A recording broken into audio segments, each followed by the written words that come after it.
Ladies and gentlemen, welcome back to the vlog.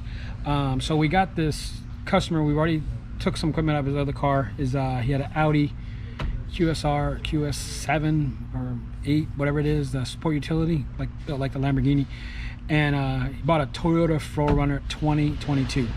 So he wanted to take his Audison Bit 1 HD out of that vehicle and his amplifiers out of the vehicle and go and put that into his new vehicle, which is his Toyota 4Runner.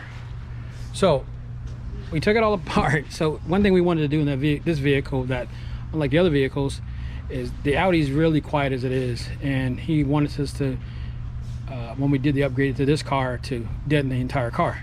So we took the entire interior out of the vehicle, and seats, everything, center console, and deadened the floors. So we deadened the floors, and since we had the floors, we were doing the floors anyway, and he was keeping the OEM radio and going with the Bit 1 HD, we decided to run all the cables. So we basically ran all brand new wire in the car from back to front. His amp's going to wind up over here because that's a direct shot to the battery. His processor is going to be over there, so we ran the RCAs over here, down here, and it's going to wind up over here.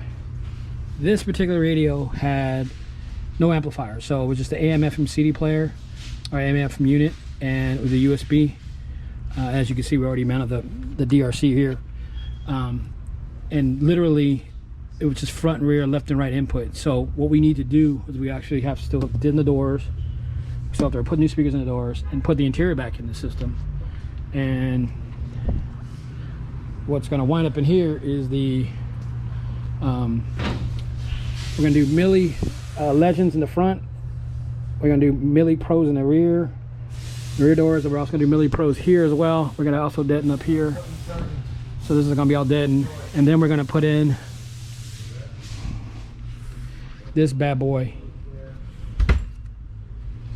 the Hertz Millie Pro MPS 250 S2, and this is the 2-ohm woofer. So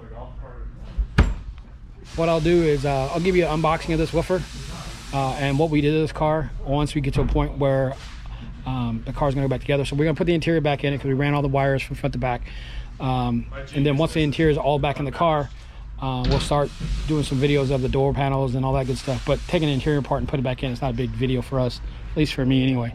And then we're gonna do, like I said, the ML 2800s up here,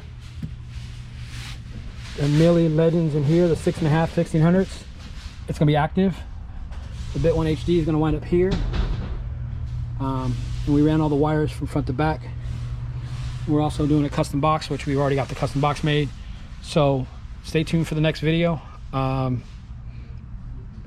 move forward.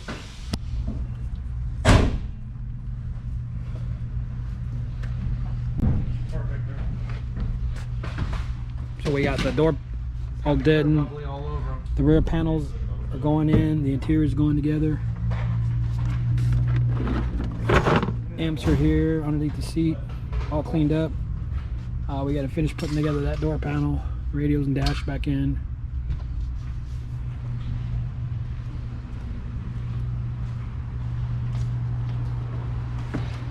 Millie Pros mounted up here.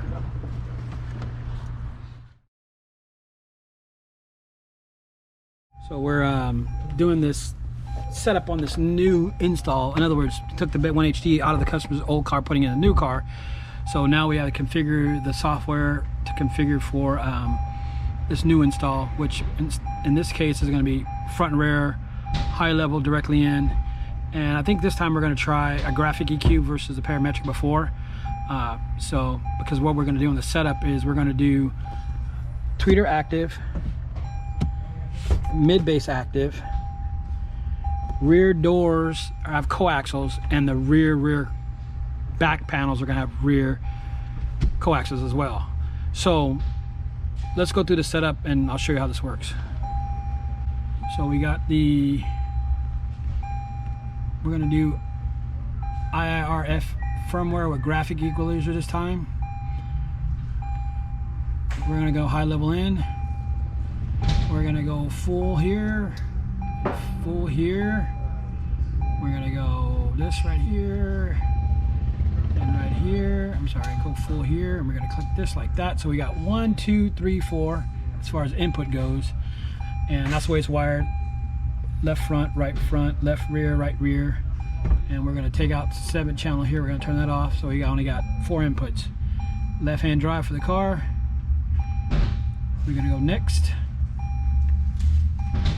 Now we're gonna do check the input levels. And we have the USB on sine wave on not 5.1 but regular.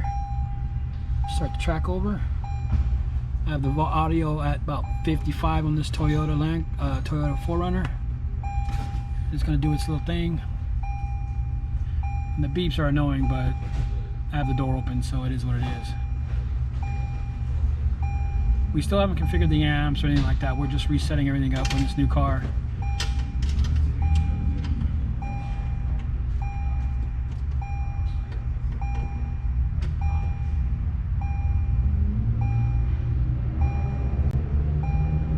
This does take a little bit of time, so once it goes through its little input setup feature, then we go next. Once it's done, it's going to tell us where the outputs are. There's no red flags.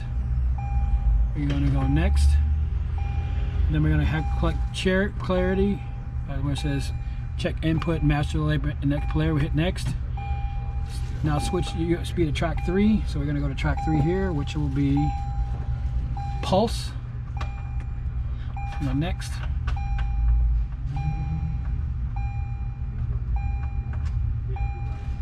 And then we're gonna go next. Oh, and I must have some wire speakers wire polarity because it's checking that for me. I'm gonna have it correct on its own. Hit next. Now we're gonna de-equalize. We're gonna go next. We're gonna put it on track 2, which is white noise. And this could take some time as well.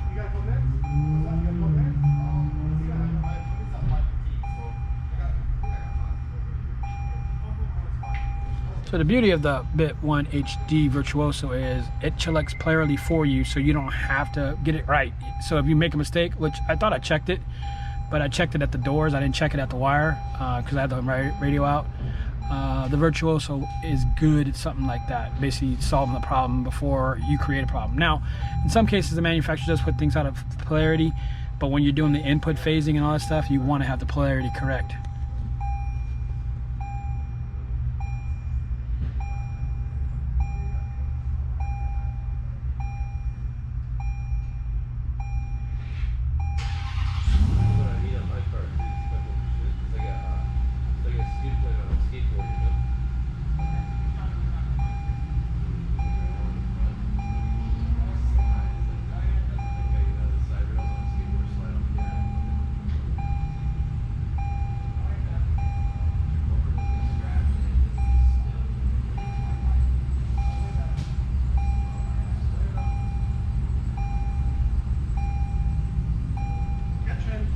We just go next, enable phase compensation.